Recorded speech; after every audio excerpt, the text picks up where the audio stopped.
Bonjour et bienvenue dans votre journal de la culture. Atelier sur la protection sociale des musiciens et des travailleurs du spectacle vivant.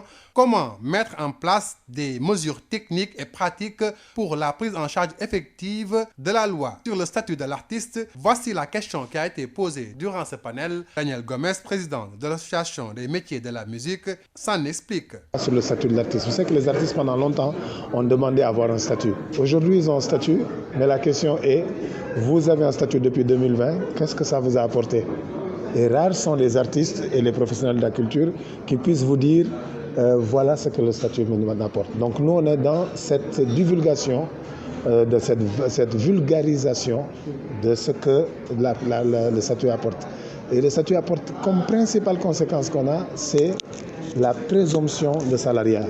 Vous savez, quand on dit présomption de salariat, ça semble être très technique, ça ne comprend pas. C'est simplement pour dire qu'aujourd'hui, un artiste, même s'il est intermittent, même s'il n'a pas un bulletin de salaire à la fin du mois, la loi lui dit dès l'instant, chaque tâche que tu vas effectuer, fait de toi un salarié, c'est-à-dire te donne l'accès à la protection sociale et à la retraite. C'est de ça qu'on parle depuis longtemps.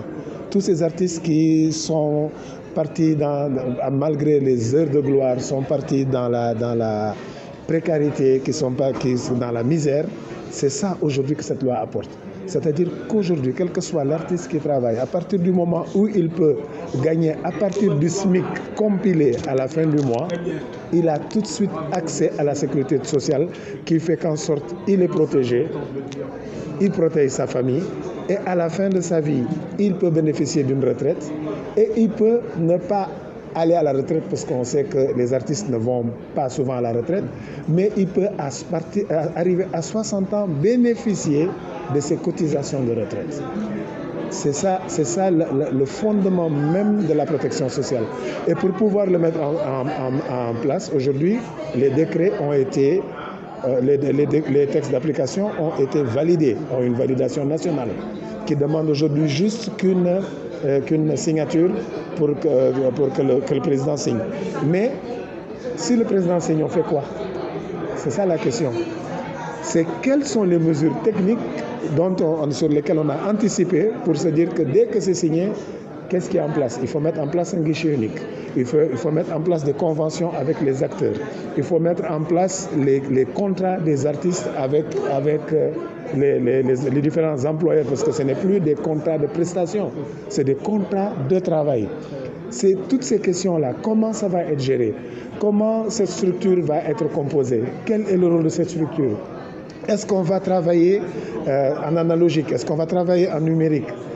Comment vont se faire les cumuls de ces prestations? Comment, à la fin du mois, l'artiste va avoir un bulletin de salaire qu'il peut brandir pour dire ça, je suis inscrit à la Caisse de sécurité sociale, ça, je suis inscrit à l'IPRES.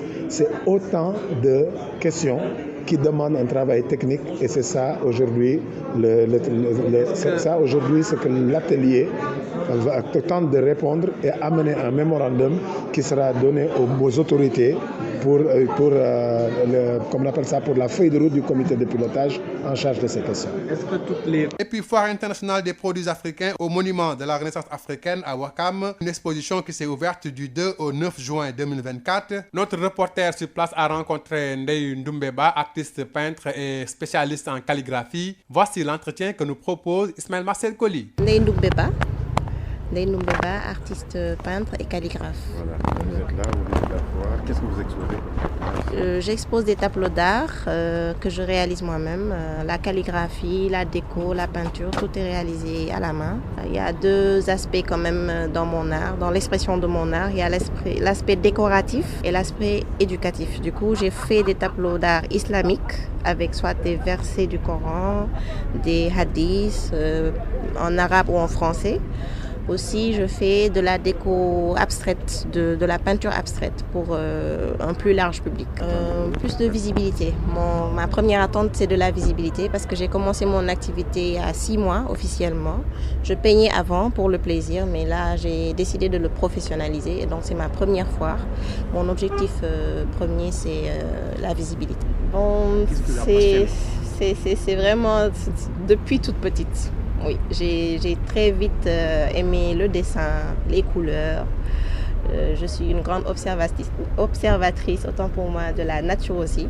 Ma mère me disait souvent, tu as tout le temps la tête dans les nuages. J'aime bien observer la nature, les arbres, les nuages, le soleil, la lune, voilà. La nature m'inspire beaucoup, donc disons que ça me vient de loin quand même. J'ai fait une formation académique normale, j'ai eu mon bac, j'ai fait ma licence en gestion des ressources humaines. J'ai fait mon master aussi, j'ai eu à travailler pendant 4 ans, mais bon voilà. Quand la passion appelle, voilà, la nature appelle forcément. Donc ça c'est revenu.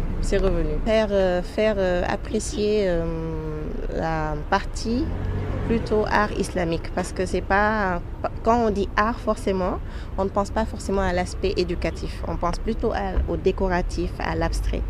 Donc pouvoir allier les deux quand même, et c'est vraiment pour moi un objectif premier, qu'on puisse décorer, rendre joli, embellir, mais en même temps que ça puisse contenir des textes ou des références éducatives. C'est la fin de votre journal de la culture. Merci de l'avoir suivi.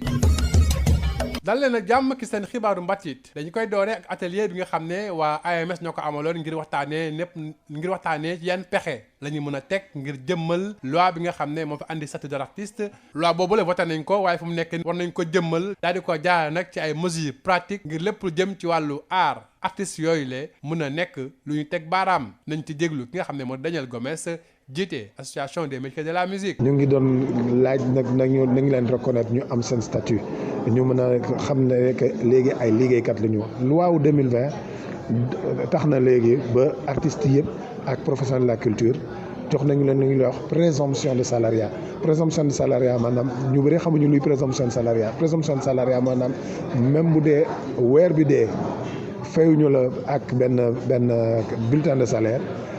loi bi lu mu wax mooy saay booy liggéey saay booy jouer ni ko gars yi di waxee saay booy liggéey kii la employé contrat de travail la lay bindal te ci contrat de travail boobu am na loo xam ne lu moo ci war a comp mooy cotisation sociale saay boo liggéey warul xaar ba weer bi dee mais léegi pour loolu ñu mën ko teg en place ñu ngi liggéey ci li nga xam ne mooy système mooy guichet unique nga xam ne employeurs yi yëpp foofu la ñuy dugal seen cotisation sociale seen cotisation patronale ak cotisation sociale u artistes yi pour que suba artistes yi mën a am caisse de sécurité sociale bu ñu feebaree am prise en charge feebaree suba seen aar seen njaboot te suba bu ñu mënatulee liggéey ñu am seen caisse de retraite seen pension de retraite. loolu yàgg nañ ko jooytu te defe naa loolu moom loi bi loolu la indi te ñun suñu liggéey bi ñuy tàmbali tey ci atelier bi mooy waaw loi bi nangu na ko texte d'application yi léegi fu mu ne nii gars yi validé nañ ko waaye loolu neex na loolu ñuy dégg ne guichet unique mooy def liggéey bi mais liggéey bi guichet unique naka la war a doxee naka kan moo ci bokk naka techniquement naka la ñuy def ba am cotisation sociale kan moo koy fay kan mooy cotiser naka lañ ci mën a adhérer atelier boobu ci loolu la ñuy sukkandiku tey pour indi ay solution boo xam ne bu ci ñaari fan yi bu ñu paree am mémorandum bi muy jox autorités yi pour ñoom ñu mën ko dénk comité de pilotage. nguur gu bees gi ñëw na lu ngeen ci séntu.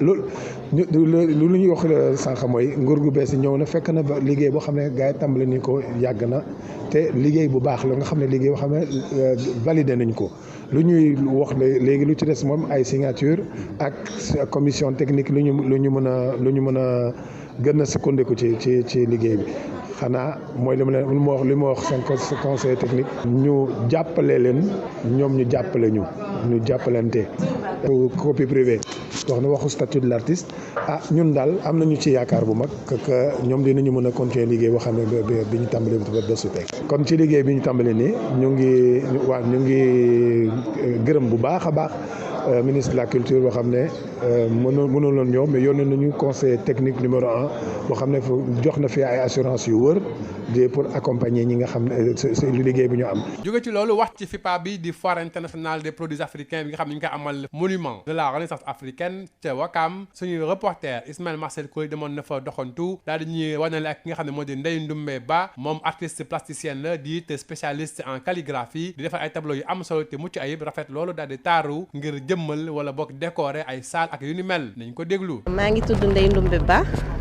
di artiste peintre calligraphe mooy bindkat ak di def peinture voilà. maa ngi fii ci foire bi lan ngay exposé. waaw fii maa ngi exposé ay tableau yu may defar bind bi décoration bi peinture bi yëpp man maa koy def ak samay loxo donc loolu moo ma fi indi pour mën a wane li may def. li ngay def concrètement tableau yi lan la. alors tableau yi am na ñaari aspect am na première partie bi nga xamante ne pour décoration kese la mooy comme tableau pour décorer rafetal sa kër rafetal sa bureau voilà rafetal fi nga nekk gën ko yanjal. am na beneen partie bi nga xamante ne tamit ci sama art mooy partie jàngale voilà parce que mën nga rafetal tableau mën na rafet torop di la jàngalaale moo tax ma am si sama expression d'art ma amaale si partie bi nga xamante ne calligraphie la mooy bind soit ay aaya alquran wala ay hadith wala ay texte juste inspirant parfois mën na bañ a nekk sax lié au Quran mais mu nekk ay texte inspirant ay citation wala genre yooyu noonu. lan ngay xaar ci bile foire bi li ma ciy gën a xaar mooy wane déjà li may def waaw parce que ba ma commencé yàggul daanaka 6 mois la def waaw moo tax sama xaar bu njëkk ci foire bi mooy mën a wane li may def amay contact wan nit ñi ne lii am na Sénégal parce que ñu bëri tamit yenn tableau islamique yi pensent plus à l'importation genre lii yi ñuy importer ñoom nañuy gën a xalaat alors que am nañ ci fii nii Sénégal ay artistes yu koy defar sama genre bi yoo xamante ne dañuy defar tableau yu rafet yoo xamante ne mën nga ko personnaliser mën nga wax couleur yi nga bëgg aaye yi nga ci bëgg ñu defaral la ko ba mu rafet ak qualité bi ci war. fii la ñu ndar keppee seen xibaaru mbatit jërë ngeen jëf ci déglu bi.